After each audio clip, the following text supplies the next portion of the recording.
Well, thank you very much. It's a great honor to be here. Incredible people, incredible country. I'm thrilled to be back with so many visionary innovators and titans of industry, the most brilliant in the world, actually. So many different locations, and they come from all over.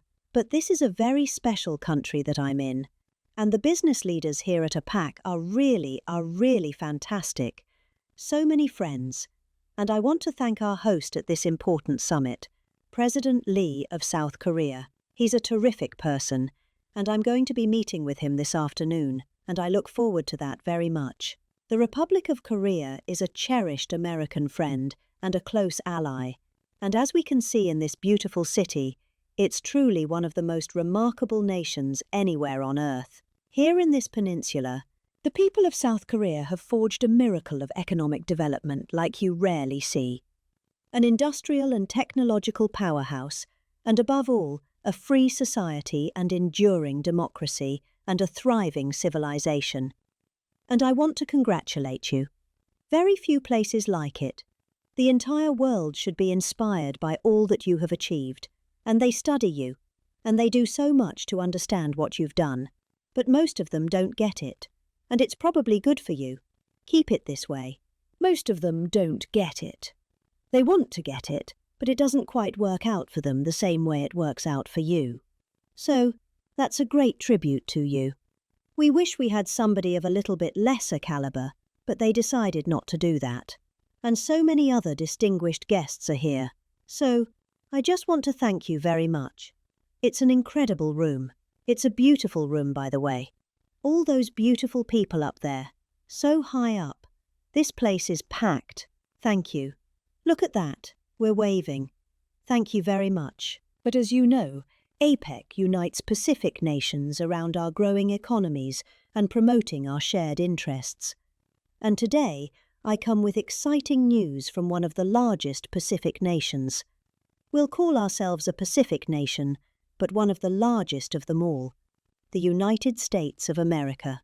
I'm pleased to report to you that this afternoon, after 4 years of weakness, disaster, really, decline, America is back, and it's back stronger than ever before. We're doing numbers that nobody's ever seen before. We're the hottest country in the world, actually, and I say that with other countries' representative, and they admit it. But, I do say it very proudly. 1 year ago, our country was in very, very serious trouble. Some people thought our country was dead. Now, we're, literally the sort of an inspiration to a lot of other countries. We are indeed. I use the term hottest country, but we're the hottest country anywhere in the world by far. The United States is blessed with right now, the strongest economy, the strongest borders. This all happened over the last 9 months, the strongest military, the strongest friendships, and the strongest spirit of any nation on the face of the earth. This is a golden age in a short period of time. I knew we could do it. I didn't know we were going to do it this quickly. It's a little bit more than 9 months, so in less than 1 year, we've secured commitments for over $18 trillion of new investments. As an example, the previous administration, in 4 years, they did less than $1 trillion. I think much less, actually, and hurt our country very badly. Who would have known? But we're going to be 18. So I figure that we'll probably be at 20 or 21, maybe even $22 trillion of investments coming into our country by the end of the first year of my second term. And, we had a tremendously successful first term. We had the strongest economy in history for our country, strongest we ever had. But this is, I think, blowing it away. We have great policy. We have some very good things happening. The stock market, as you know, has set 45 all-time highs since, in a period of 9 months, breaking new records week after week, including one just yesterday. We set the record GDP growth in the second quarter. And that's with all of the things that we're doing. When they are built in a year and 2 years, we're going to go through the roof. I mean, we're going to see numbers that I don't think I've ever been seen before. But even during this period, of a little bit of a period of transition you could call, because I think we're in an economic revolution in America, we went at 3.8%. We're up 3.8% GDP, triple and even quadruple the rate that a lot of people thought we'd be. They thought that during this period that we'd be at a much lower rate. Some people predicted 1.5, and we're going to be very close to 4. The next quarter we're expected to be at about 4% growth. And after that, I can't even predict, because when all of these factories that are moving in the car plants are moving in. Yesterday, I was with Mr. Toyota in Japan, and he's just announced they are going to spend $10 billion, and they're going to build new car plants, and they're going to build them in numerous states, about 6 or 7 different states. And we're bringing our car industry back. We're bringing AI. We're leading everybody in AI. We're leading every nation in AI by a lot. In 9 months, we've lifted over 600,000 Americans off food stamps. Wages for workers are rising at the fastest pace in more than 60 years. And meanwhile, energy prices are down. Gasoline prices are down. Grocery prices are down. Mortgage rates are down. Despite the fact that we have an incompetent head of the Fed. He's incompetent. I call him Jerome Too Late. He's always too late. Jerome Too Late, Powell. But he's out of there in another couple of months. We'll be very happy about that. We'll appoint somebody that we all like, because we should have the lowest interest rates of any country, because without us there are no other countries really. The whole thing falls apart. You know, America always had the lowest interest rates, and now we don't do that. We're like number 28. It's ridiculous. And we're much different country than we were 2 years ago, or a year ago even. But do you know what the crazy thing is? In the old days, I caught the old days. I'm a little bit older. I'm looking at all these young, brilliant faces. I'm slight, a couple of years older than you. Just a couple of years. But in the old days, when you announce good news, the stock market went up. You announce good news, the stock market would go up. Now, when you announce good news, the stock market goes down. Because people say, "Oh, that's terrible. You're doing well. That's terrible. Interest rates will go up." So, they think because of that, interest rates will go up. It goes down. It's inverse of what it should be. We're going to go back to the way it used to be. When we announce good news, the stock markets are going to go up. And that's the way it should be. And we're going to really ride that very hard. And when we announce good news, we're not going to have a Fed that's going to raise interest rates because they're worried about inflation in 3 years from now or something. When we announce good news, we want the stock market to go up, not to go down. And the scourge of inflation we inherited, we inherited the worst inflation ever that we've ever had. I inherited from incompetent people. And now we're down to a very low rate of inflation, 2.7%. And it's going to be a little bit lower than that.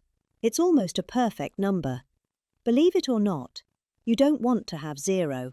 You want to have like 1% to 2%. And we're very close to that number. But we had our inflation, the worst in the history of our country. But factories are booming in the USA. And manufacturing productivity is rising 5 times faster than it was just 1 year ago. Think of that. Steel production is way up by 155,000 tons a week. Oil production is through the roof by 500,000 barrels a day. And mining of clean, beautiful coal, I call it clean, beautiful coal, is up by 2.6 million tons every single month. And we brought coal back into the picture. What you can do with coal today is incredible, so I call it clean beautiful. I don't use the word coal. I say because it's got a little bit of a problem public relations-wise, the word. So we call it clean beautiful. My administration's not allowed to use the word coal. They have to say clean, beautiful coal. We've given it a new name. It's a 3-AMI. It's a 3-AMI deal. Even semiconductor manufacturing is rapidly returning to the United States. Nvidia and TSMC have just produced the first state-of-the-art Blackwell chip that was 100% made in the USA. In fact, Jensen, who's a credible guy, he might be here. I don't even know. Is Jensen here? I think he's around. Somebody said he's here. How is he? Pretty good, right? Got a chip. Got a chip that's like 10 years advanced. But he's great. And they're all, building now. They're building tremendous plants in the United States, Arizona, Texas, all over. We're going to have a big portion of the chip market just in a very short period of time. But these tremendous strides are also creating great jobs for our citizens. 1.9 million more American-born workers are employed today than when I took office 9 months ago. Think of that. Almost 2 million people more American workers. Nobody's ever had numbers like that. And those numbers are going to get much bigger, much better than that when we open these plants that are being built all over, the AI plants. I've never seen plants this big. I built shopping centres, I built a lot of things, but if you spend 250, 300 million, you can build a big shopping centre. These people are spending $50 billion to build a building. And I say, what's your product? Information. I said, well, good luck. That's a lot of information you're going to have. But they're the smartest people in the world are doing it, and they all think it's great. All I can do is make it easy for them. And what I've done, one of the things that I'm most proud of because I thought of it like every country, our electricity production, our energy production is now, it's not, nobody ever saw this kind of a revolution with the AI. And what they need more than anything is electricity. So if a country was able to do that, it would be, pretty unusual. It'd be very hard.